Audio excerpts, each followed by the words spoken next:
Hello everybody, and welcome. My name is Michael Seiler, and I hold the role of Chief Impact Officer for Urban Vision Alliance. And it's my honor on behalf of the whole team to welcome you here this evening. Please give yourselves a round of applause just for being here. As we get started, I'd like to acknowledge that we have an incredible group in the room tonight, including county supervisors, city mayors and council members, city and county staff, county HHS, Marin County Lived Experience Advisory Board.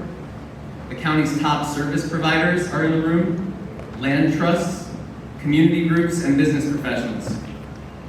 As well, we have our growing alliance of real estate companies and private sector champions who have already committed much time and resources, and you will hear from some of them tonight. This is our first UVA Marin convening of homelessness stakeholders. Many of you already know each other and are working together on this complex topic. It's our hope that for those who you haven't met, you will, and you'll find ways to collaborate. Our work at UVA, as you'll hear tonight, is all about bringing together a diverse community of stakeholders across sectors who all bring different expertise and resources so that we can do more together. Together, we can accelerate the development and operations of homelessness, housing, and service facilities to more quickly get people the support they need and personalized empowerment to get them back towards independence and to ensure that our cities are clean and safe and can operate for all citizens, businesses, and stakeholders. We believe that homelessness is solvable and that with deep collaboration, we can get it done. As you'll hear tonight, our particular focus is to bring in key stakeholders off the sidelines, particularly within the private sector, so that we can bring even more resources and expertise to the mission. The focus of my role is to build a diverse community and to build the strategy of how we do more together. And as a result, I've had the opportunity to connect with many of you in the room. I'd like to thank you personally. As we look at these very difficult challenges, it's been incredibly encouraging to see how Marin service providers collaborate, and how the county HHS team is thinking innovatively, and how local businesses are so willing to jump in, and private citizens who are putting their time and resources towards pushing on solutions. It's been our experience, as we've connected with each of you, that Marin County and all of its communities are uniquely positioned to be a model for comprehensive homelessness solutions to the rest of the Bay Area and beyond. For us, tonight is an informal kickoff to the work we've already been pursuing within Marin for over a year. It's our first time bringing all of you together, and it's our first opportunity to share publicly the work that we've been doing. Needless to say, we're thrilled. So before we get started, let's get a sense of who's in the room with a show of hands, interactive portion. How many healthcare and direct service providers are in the room tonight? Take a look around.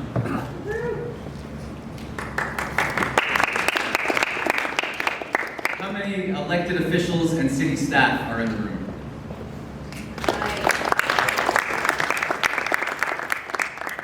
How many business representatives and leaders who believe your companies are uniquely positioned to have an impact on homelessness are in the room?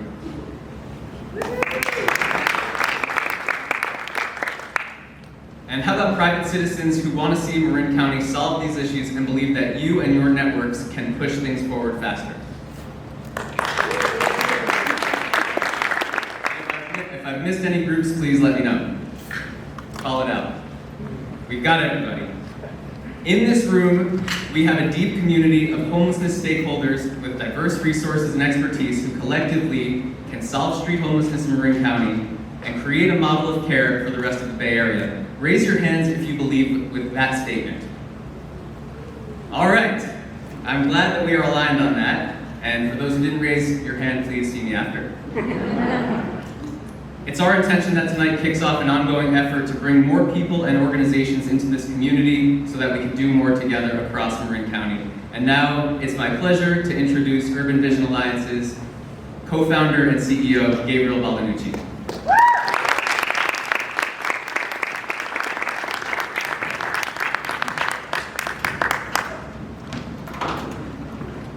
Thank you, Michael. Michael has recently appointed to the board of the Bay Area Council. So, yes, very excited. He's going to be able to build our alliance in a great position now. So, one of the questions we got is, what do we do? Why Marin? You know, we thought about inviting a lot of cross-county Bay Area organizations to this, quasi-government, and we decided not to. We decided to just invite officials from Marin, service providers working in Marin, and companies that want to invest services in Marin to help build housing here, and have a conversation with Marin.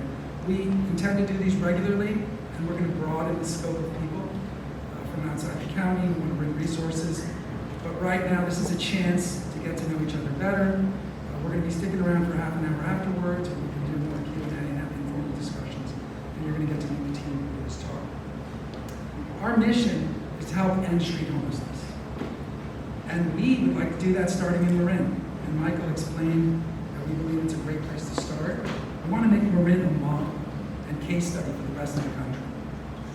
And when we say this, we start to get questions like, why Marin?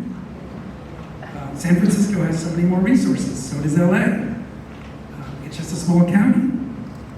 Well, first of all, the companies that are based in San Francisco, they don't really see their area of where they work as San Francisco. They see the area where they operate as the whole Bay Area.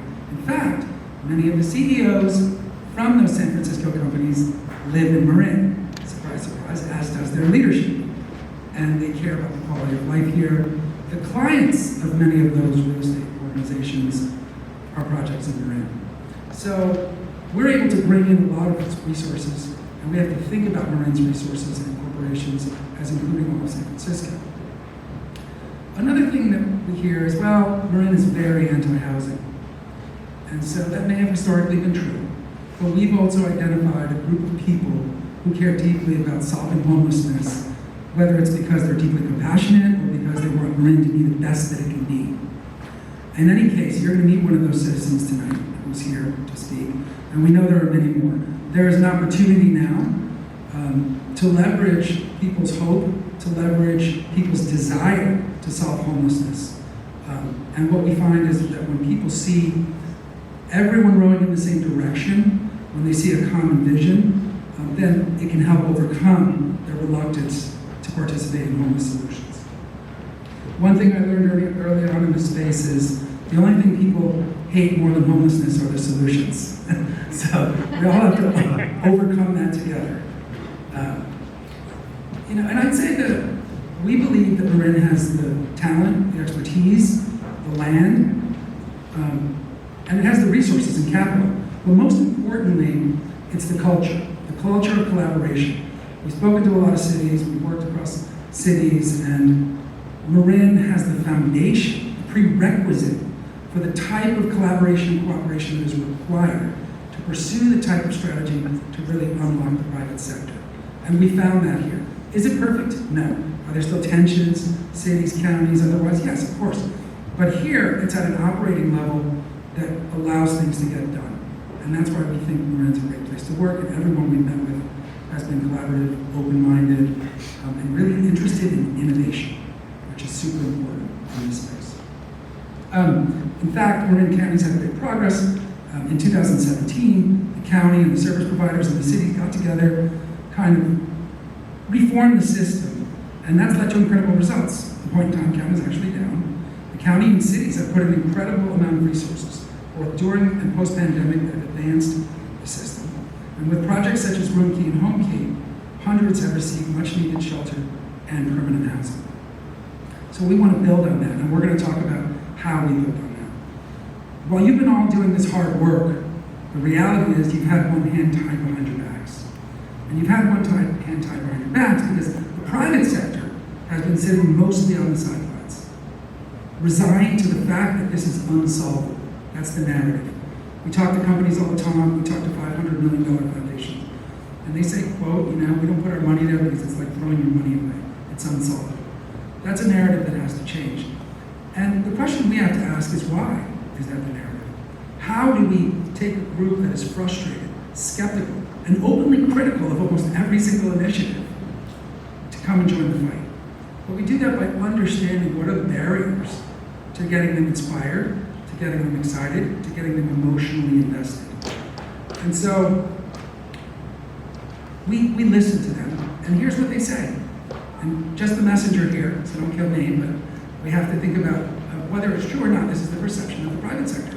When they see housing projects, they see them as fragmented and uncoordinated at best, competitive at worst.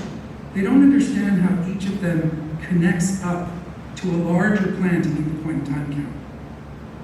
They don't go to the city or county websites, they don't consume the information that's produced. How can we meet them where they are? They don't see a clear vision that everyone can sign up to, and so they complain. And they take it out on you, frankly, which isn't fair. So how do we change that? Well, we're creating a new model of engagement, a new platform for the private sector to be inspired and to come alongside. And we need them, because unless the federal government's going to step up in a huge way and pour a ton of money into this, we really need the private sector to step up. And so what we are is a nonprofit alliance of real estate professionals, strategists, corporate executives, attorneys, finance people, and together we're working to address street homelessness. And this isn't a policy group, this isn't an advisory group, we're an action group. We produce zoning memos, we produce massing studies. This group has opted in to do work, the missing work that it takes to take something to the point where it can go get community, financial, and local support. How do we do that? How do we do that? Well, most organizations in the space just receive an RFP in their inbox, a request for proposal. It's very transactional. What we do is we engage them in a conversation, we invite them into a community of their peers that are going to take a leading role. We tell them they have a leading role to play. Because if you want to build hundreds or 1,000 units, you need the real estate industry expertise. And we ask them to step up, and we build relationships with their leadership. We present at their staff meetings. And we say, first of all, homelessness is solvable. It's not true. And you hold the keys. If we can show people a vision and budgets and timelines and renderings, we can rally people around it. And there's an emotional transformation that happens. People get excited, and they come up and say, we wanted to give, we just didn't know how. An executive from Gensler told me once, this is the most inspiring work I've ever done in my career. And they've worked with us in the past on other projects in San Francisco. Doug Zarker's here tonight. Thank you, Doug, for coming. And we hear that regularly from them. They care, they live here, they have the skills. They're architects, they're designers, they're construction people. And we give them a way to plug in. And we basically say, come and help build the PSH, the interim, the emergency shelter, and whatever else is needed. And what they do is they provide pro bono and discounted services. They contribute, and they set an example for the rest of the community, for donors, for the philanthropic community, for regular citizens, that it's not the city's job to solve homelessness, it's not the county's job, it's everyone's job. That's the reality. Everyone has a role to play. Software companies have a role to play. People who provide pillows have a role to play. And we create a platform for everyone to play that role. And those real estate services get us a lot of the way there. And they lower the cost to build this housing.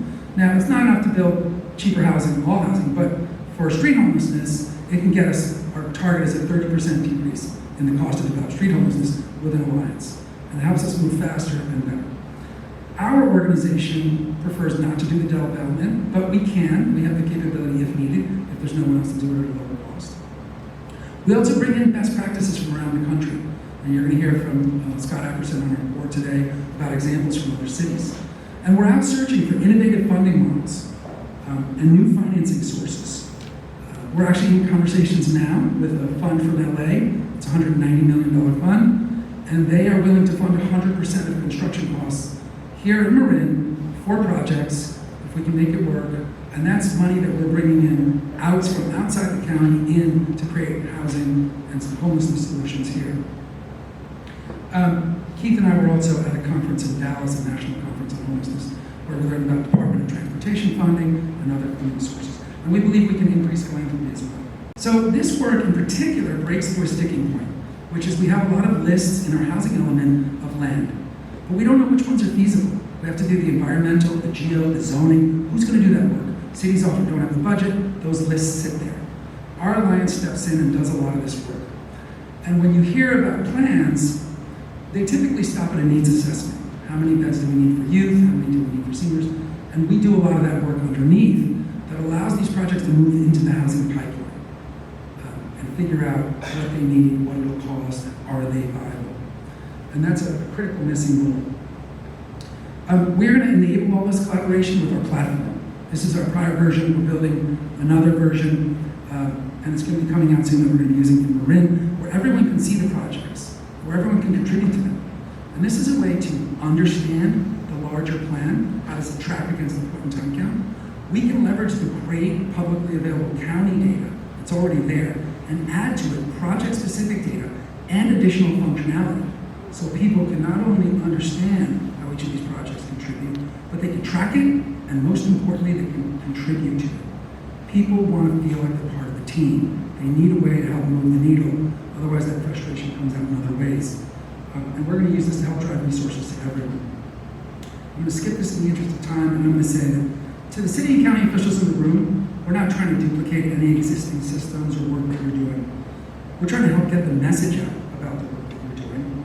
Do more marketing in different ways, via different platforms, help bring more resources to those projects, and help you generate new projects. To the service providers here, we don't operate housing projects and we don't provide services to the unhoused.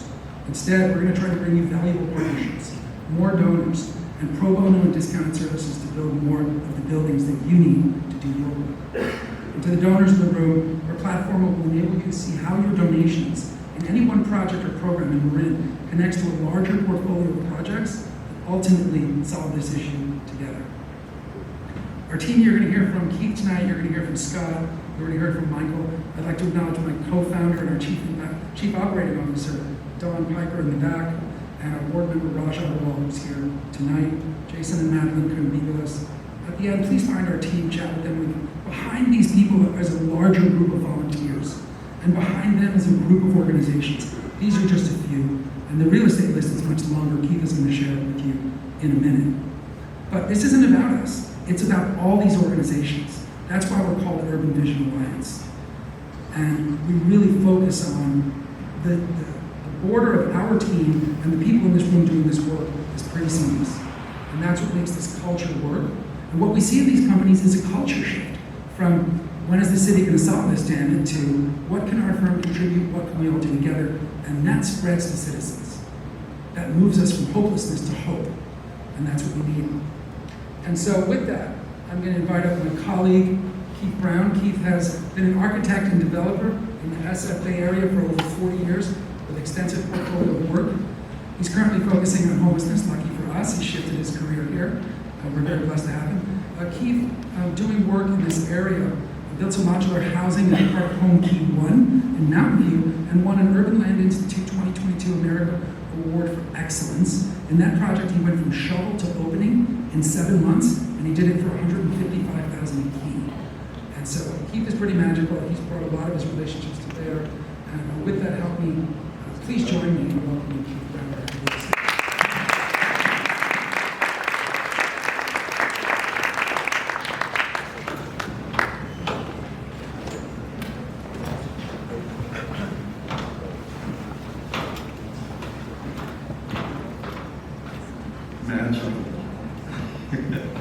Thanks. I came upon this opportunity to team with UVA about a year and a half ago, and it didn't take me long to figure out that what I was then doing with my previous firm was the right thing, but I was being hampered by a lack of willingness to really get everyone involved in the manner that I hoped to do. UVA has allowed that to take place, and I've been very excited by it. As Gabriel said, I was involved in architecture. I am a licensed architect, a lot of city planning work. For 20-some years, I worked for a Marin gentleman that many of you may know, Glenn Isaacson at CMA, for another partner. And then joined Ceres Regis, working with Jeff Birdwell for a number of years. So this is kind of the next chapter of what I really want to accomplish. One of the key things that I can bring to the table after 40 plus years working in the Bay Area is a knowledge of who are the real players in our industry that bring the most to the table. And that's architects, engineers, designers, contractors, and I've worked with many of the best, and they are the ones that I have reached out to solicit their willingness to participate in what we're doing. Every one of these firms has superb reputations of their integrity and the quality of work they bring to their projects. So a number of them are here today. So I'm going to run through a quick list of those who are our members and ask them if they would stand, because I'd like you to be able to flag them and go up and talk to them after we break and get to know a little more about them and why they are interested in being a part of the Alliance and working with us to develop this homeless housing. Quickly, architects, and just stand up, those of you who are here, Gensler, Charles Pelosi's office, LPA is here. WRNS has several members here. Landscape Architects, SWA, I know has some people here. Civil Engineers, IMAG is here. We have Structural Engineers, Chuck Pelosi's IMAG. Environmental Consultants, John, I think I saw you earlier. We have Geotechs. Leroy, I'm not sure if he made it tonight. Construction Managers, Mr. Kelman, where are you, honey? Stand up, please. General Contractors, Swinnerton, Webcor, Excel. These are firms that we have worked with, that we respect, and they have all stepped up with the same commitment. They will do upfront pro bono work for concept development projects.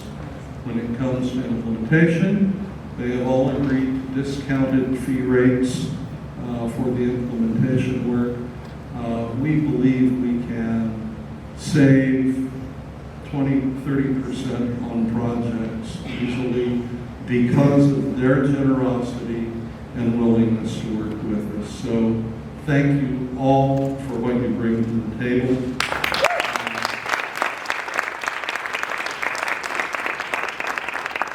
And I'd also like to introduce someone that we brought to the group. Robin Burrell, I know you're here somewhere, though I don't see you. Robin is with Hanson Bridget, land use attorney.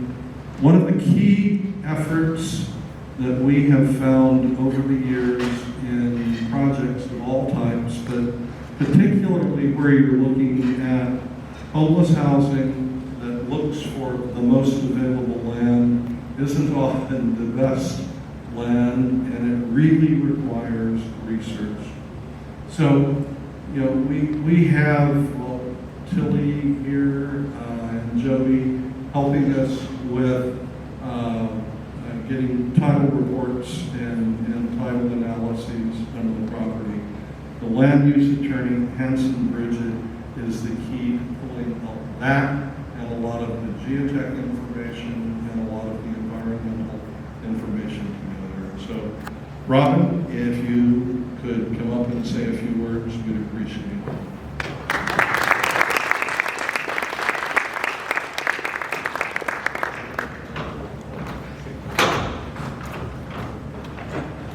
Thanks, Keith, and thanks to UVA for giving me the opportunity to work with the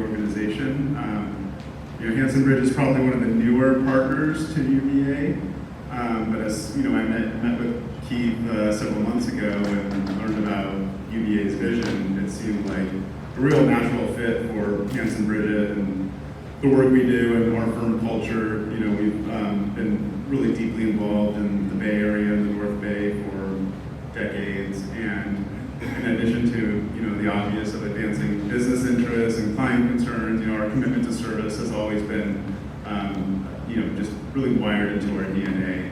And so we have really deep connections to the North Bay. And so when I learned that Marin County was an area where they're kicking off some of their projects, it seemed like a real natural fit. And I personally myself don't have as deep of a connection to the North Bay. I got my colleague here, Emily Charlie, who does a lot more work in this area. But I'm really coming to UVA with really the land use background and really finding ways to plug in and do what I do every day, but in the context of helping these projects go forward, right?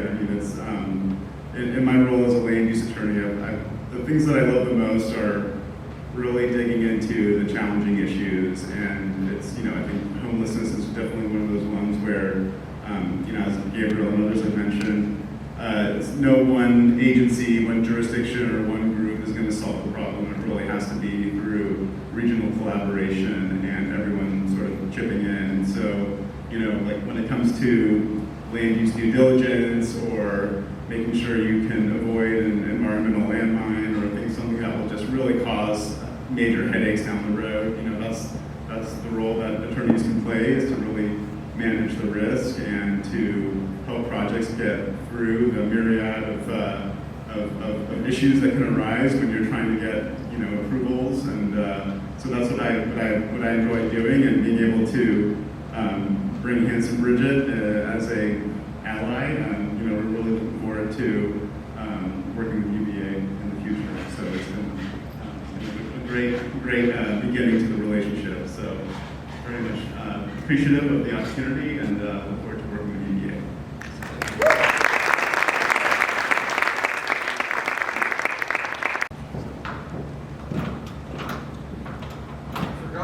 To point out one key thing that I've just discovered recently, and that is most of our Alliance members reside in Marin County.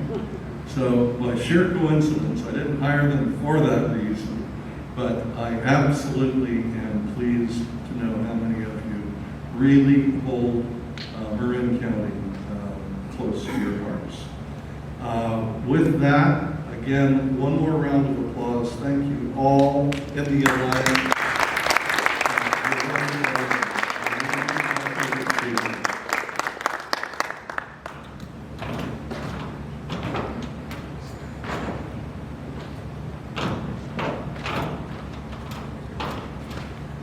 If you hang out with Keith, every single time, we always learn about a new project he did.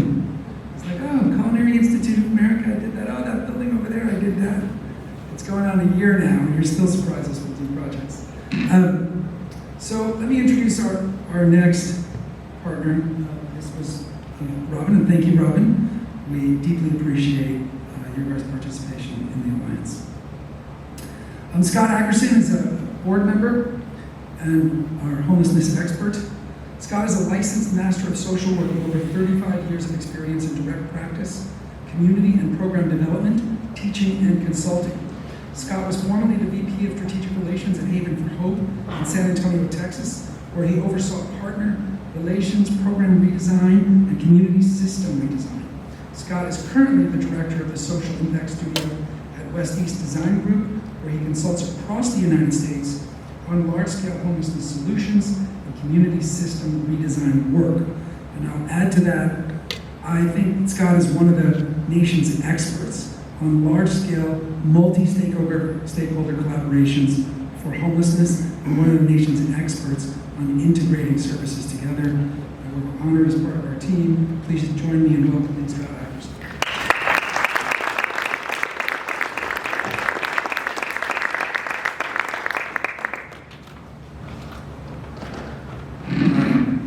pressure after that introduction, right? So this is the land of innovation, right? Can somebody innovate and make one of these things about 10 inches long? Got it? Okay, there we go. So as Gabriel said, my name is Scott Ackerson, social worker by trade, been in nonprofit for over 35 years in the homeless and housing space, about the past 20 years. I currently work for West East Design Group in a social impact studio. So I think I'm the only social worker in the United States that is the director of an architectural studio. That is a long, strange tale that we can talk about at cocktails or something else. It's not time tonight. So I've been charged with really talking about these big system scale projects, big system impact. And I worked at or around Haven for Hope in San Antonio, Marin County, Texas. I hail from San Antonio, visiting here. Been doing work with Gabriel Urban Vision Alliance, with the Independent Institute, Mary Thoreau, for several years now. So during my years at Haven, I actually started with one of the partner organizations 3 years before Haven started. So I was involved in the planning that went into Haven, and then as soon as the campus opened, I moved on to the campus, and I took over as the program lead. So I'm going to give you a little history. This is now, it really started in 2006 with the planning. I opened in 2010, we're now in 2024, so about a 20-year project now that I'm going to cover in about 10 minutes or less. So it's going to be extremely high level, but happy to answer any questions after. So the inception of Haven, and this is really where the private sector got involved. So we had a new mayor in San Antonio in 2006, Phil Hartberger. Mayor Hartberger started to see homelessness emerging as an issue in San Antonio. Much like the rest of the United States, 2006 we weren't at epidemic levels, but we were starting to see some movement on that. And San Antonio had done a lot of work with the vagabonds, the local businesses had stepped up and supported. So during the mayor's State of the City address, he challenged the business community in the room to help him with the homeless problem. Except he didn't say help, he said help me with the homeless problem. That's Texas for help. So at that same time, Bill Greehey, who was a local philanthropist, he was just retiring as the chairman of the board of the Valero Corporation, was kind of looking for his next project. Mr. Greehey was at home and he watched a documentary on one of the local television stations that chronicled homelessness in the San Antonio area. What Mr. Greehey saw was appalling to him. He saw hundreds of people sleeping on the bridges. He saw people dying on the streets, and much like the rest of the United States, before Haven was built, our court dockets were jammed with primarily misdemeanor cases around homelessness. The hospital emergency rooms were acting as primary care at a huge cost to the hospitals. One study we did, the hospitals originally said this is not really our problem, this is the home service providers, until we did a study, and we found in that study that the hospitals were paying $1.2 billion a year in uncompensated care for high utilizers of the emergency room, the subpart which were homeless. After they got that stat, all of a sudden the hospitals wanted to be a partner in the efforts. Law enforcement was spending inordinate amounts of time dealing with public intoxicants, mental health issues. That's not what law enforcement is for. Law enforcement is there to protect the public peace. We also, the jail was full. We were looking at spending millions of dollars to create an annex at the jail as well. So we had the same dynamic, same situation. That's when Mr. Greehey stepped in and started to really promote these public-private partnerships. So my first part of my tenure at Haven, I was responsible for the programs. So Haven was set up initially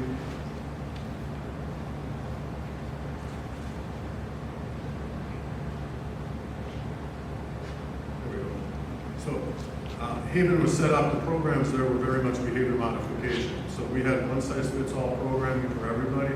I came on the campus and really started looking at, is this the right way to provide services? So the first part of my tenure, I really re-engineered the internal services. I moved from behavior modification to evidence-based practices of recovery orientation, trauma-informed care, person-centered planning, and did an 18-month peer support integration. So we took people that had overcome homelessness, addiction, and other issues, and now made them staff. When the campus opened, 0% of the people were peers. Now about 30% of the workforce on the campus are peer supports. Not only an opportunity for people to overcome homelessness, but also workforce opportunities, provide people employment once they overcome homelessness, addiction, and other issues. The second half of my career, I was moved into a position called strategic relationships. There I was charged with working with all of the community systems and really organizing and realigning the things that we did. We opened what we call the Restoration Center to deal with addiction and mental illness. So we created sobering and detox beds. Prior to the beds being there, if law enforcement picked up somebody, a public intoxicant, they took them to the magistrate and generally were redirected to the hospital to get medical clearance. So we had law enforcement spending 3-4 hours on one public intoxicant. With the opening of the Restoration Center, law enforcement now drops off and they're back on the streets in less than 5 minutes doing public safety, which is their job. And then we have peers and other specialists that work with people around the addiction issues. So I'll jump into kind of the outcomes that we've seen. So client level outcomes. Since the inception, Haven has served over 43,000, almost 44,000 people. Of those, almost 18,000 people, unduplicated clients, have exited to permanent housing. And of those, 92% have remained in permanent housing. When I was working on the campus of the local United Way, I said, yeah, we know the people that you follow into the community, that they're successful, those 92%. What about everybody else that shows up on the campus and you don't know where they go? So we did a query into the homeless management information system, and we found that of the people that even stepped foot on the campus for one day, 65% didn't return to the HMIS system. So we were having successes even with people where we didn't know their end destination. We had over 6,000 families and children helped, and over 50,000 people received critical sobering and detoxification services through the Restoration Center. And the community level outcomes, we were able to reduce downtown homelessness by 80 to 90%. And when I started, I was sort of a bleeding heart liberal social worker that said, those greedy businesses downtown, all they care about is profit. Until I talked to the Downtown Business Administration and learned of an airline that was promoting a $500,000 contract for one of the major airlines, their flight crews to stay there. The executives from the airline came to sign the contract. They walked up to the hotel. There were 3 people experiencing homelessness that were being on the building. They ripped up the contract and walked away. It was $500,000 of revenue that the city missed because of the issue of homelessness. Jail bookings were down over 5,000, less than in 2010 when the campus opened. We created a jail release program. We had over 500 people a year in the jail that the judges would not release because of their homeless status. We created a program that did in-reach with peers, and the judges would now sign off on a PR bond releasing people to the campus, and we've seen almost only like a 10 to 15% recidivism rate. So that program is working and keeping people out of the jails. We saw almost $100 million of cost avoidance due to the Restoration Center, ER, and courtroom costs. Almost $100 million in the first 8 years. The campus has more than paid for itself. Recently, 2019, we did a cost-benefit analysis, hired a third party, and what he found in his analysis that for every dollar that was invested in Haven, the community saw a $29 return on investment to the tune of $5.6 billion in net benefit from inception to 2019.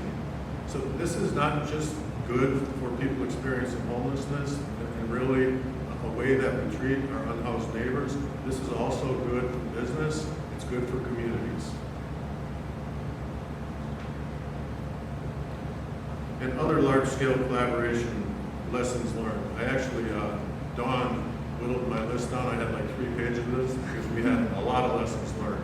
And had we had the chance to do it all over again, there's a lot of things I would have changed.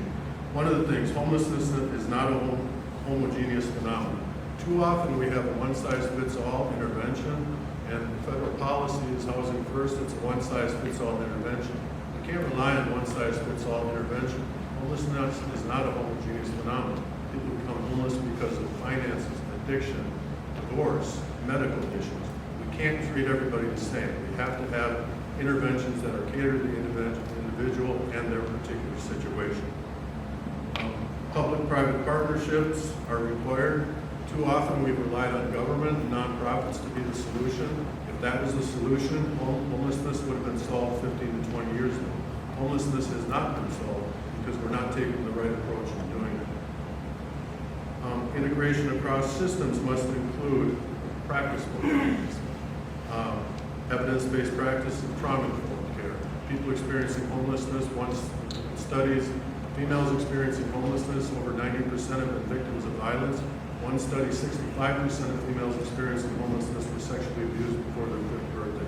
High incidence of trauma, and so if we're not dealing with those core issues of trauma and overcoming those types of things, we're really not helping people with those core issues that led to their homelessness. We can't lead with homeless as the problem. Underneath that problem are a whole myriad of other things that we need to deal with, other core issues. I talked about recovery orientation, person-centered planning, and then the importance of peer support. Peer supports have really natural, they've navigated the systems, they know how to do it, so I strongly encourage, and I heard we had a peer organization here, that's wonderful. I think the greatest compliment of the accomplishment of my career was doing the peer support integration project on the Haven campus. Homelessness intervention. So homeless intervention does not end homelessness. HUD will tell you, the HUD COC will say, we're ending homelessness. Homeless intervention doesn't end homelessness. Homeless intervention only ends homelessness for those that have already become homeless.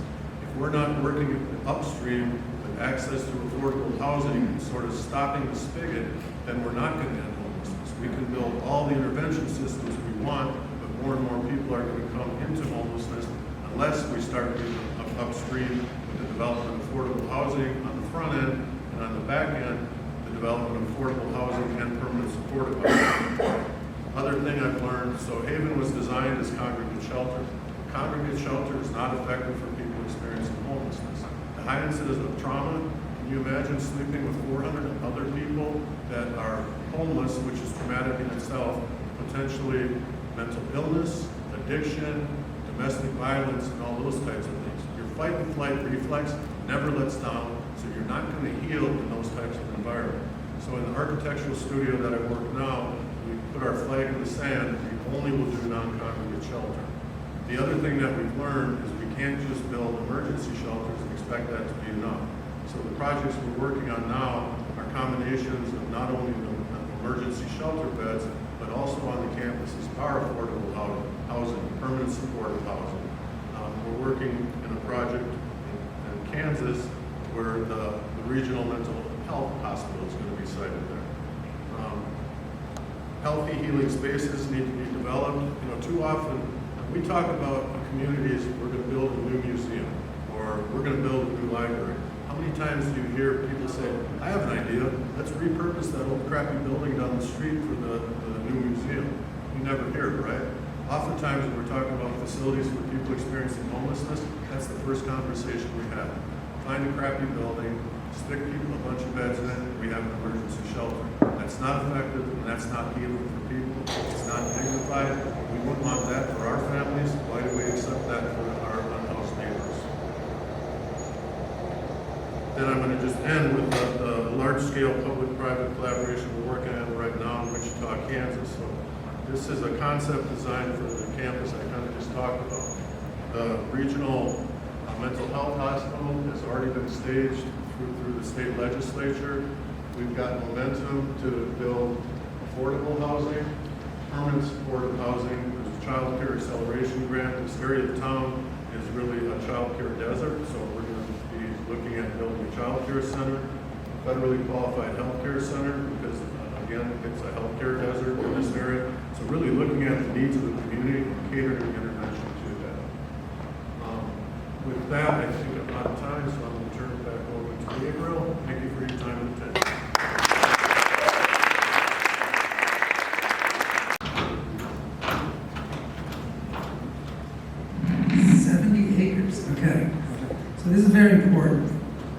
we are not saying that Marin needs to build a huge campus. Scott has worked on those, and he does work on those. And that's not the takeaway. The takeaway is that whatever it is, it has to be big enough to meet the scale of the problem. It can be 15 different sites, but people have to see how it moves the needle. And when people see something inspiring, whether it's one location or 10, you can get 180 partners to work together. And it's still not easy. Scott has a lot of scars and he'll tell you stories. But it's a prerequisite to getting everybody involved. And it enables you to bring all those people in. So if you get a chance, connect with Scott. And he'll talk about cities and county and 80 nonprofits working out of the same room, providing services, and a bunch of stories behind that. Thank you again, Scott. I'm going to shift gears here for a minute. We're going to talk about the donor community, who plays a critical role, and who really are desperate. They're desperate for solutions. They're desperate for ideas. They're desperate for innovation. They're looking for people and groups to come together and present something inspiring. And we've met several of them. We're very grateful to the donors that have stepped in early to help us. With that, I'd like to introduce Catherine Randolph, Mill Valley resident, master gardener, aesthetic pruner, founder of the MMG's Pruning Guild, a 2-year program now in its 13th year. And Catherine's civic-minded. She's previously on the Mill Valley Emergency Preparedness Commission, creating fire and Marin classes and teaching local fire agencies for 10 years. So she's been passionate about the community and involved. And she's passionate about addressing homelessness, particularly in funding what she calls Better Than Tents, to replace the tents currently used by many experiencing homelessness in Marin, and then getting people some immediate safety, shelter, and sanitation. Please join me in welcoming Catherine Randolph, Alliance member.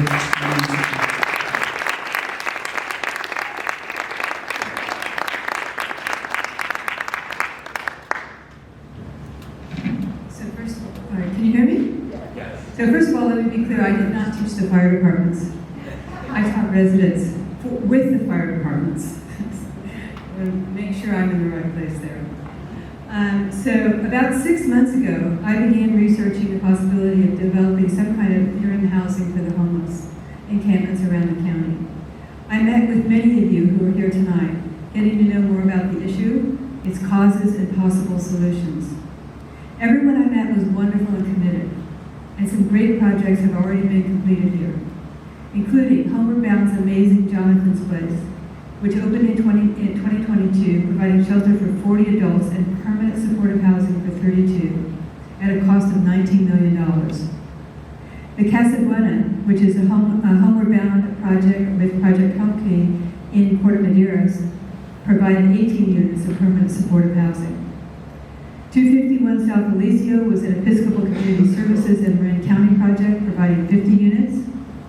And Homeward Bound's latest project, Hewitt Place, which is providing homes for 24 veterans.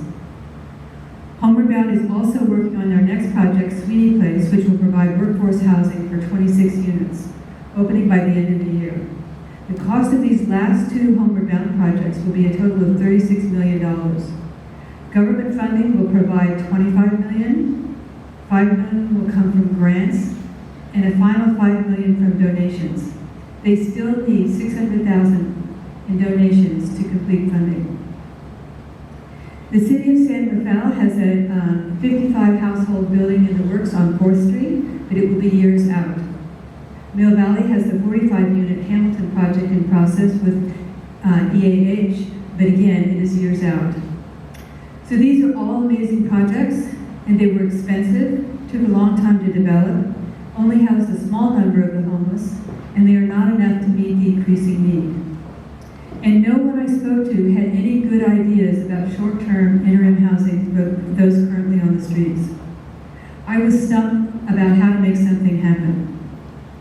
Finally, Mark Shotwell at Winter Center put me in touch with Gabriel and Urban Missions. I was thrilled. I didn't have to do this by myself.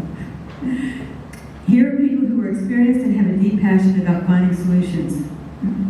The Urban Vision team has experience working on housing projects across the Bay Area and beyond, and they're now focusing here in Marin. What is great about Marin, as you've heard, is that many of our agencies, both municipal and nonprofit, have been working together for years, and you all know how to cooperate. And we have a civic-minded community. The presence of so many of you here, interested people here tonight, attests to that. And the collaborative nature of Urban Vision really builds on and enhances the existing desire of so many people and organizations and allows us to work together. Right now, my focus with Urban Visions is on the current encampments, particularly the Mahone Creek encampment, where there are 67 tents. Keith has been researching individual units, which I call better than tents, that can replace the tents currently used along the creek, as well as anybody else we can find who's living in a tent, so that those people do not have to go through another winter in tents. These units will be secure, dry, and insulated. But this project and others will not happen with just the municipalities and nonprofits involved, or even with the state and federal grants available. I know that the cities of San Rafael, Novato, and others, and the county have spent a great deal of money on this issue, providing funding, services, enforcement, and often land. It's expensive. San Rafael officials estimate that the city has spent upward of $2.35 million on costs associated just with Mahone Creek. Novato has spent $1,654,000, not counting expenses by public works and police departments. So I feel an urgency. The 2024 Marin point-in-time homeless count showed 1,090 people, homeless people, 788 of them unhoused, and that's most likely an undercount. This was a slight improvement over the count in 2022. The Street Chaplaincy Memorial in December of last year named 80 people on the streets who died. So if you think that there's about 800 people unsheltered and 80 people died last year, that's 10%. The cities, counties, and nonprofits, and even corporations cannot continue to be the only ones who bear responsibility on finding solutions. It's not enough. We need everyone to step up. We live in one of the most prosperous counties in the world. I am hoping that other donors will join me in supporting Urban Vision and the projects they help create.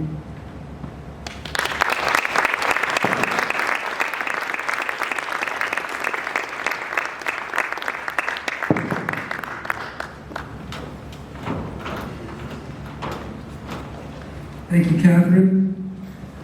Catherine speaks for many of her fellow residents and colleagues that we've met, who share her passion, her compassion for people suffering.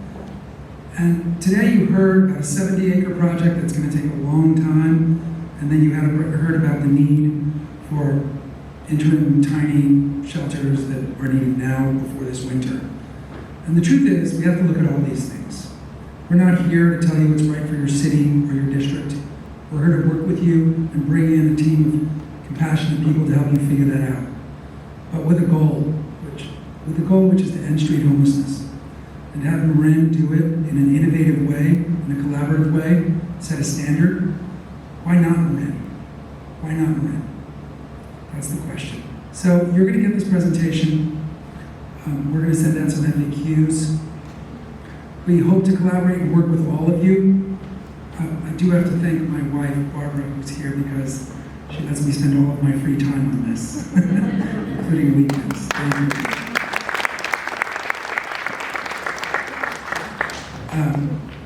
And we're going to grow this community. We're going to grow this movement.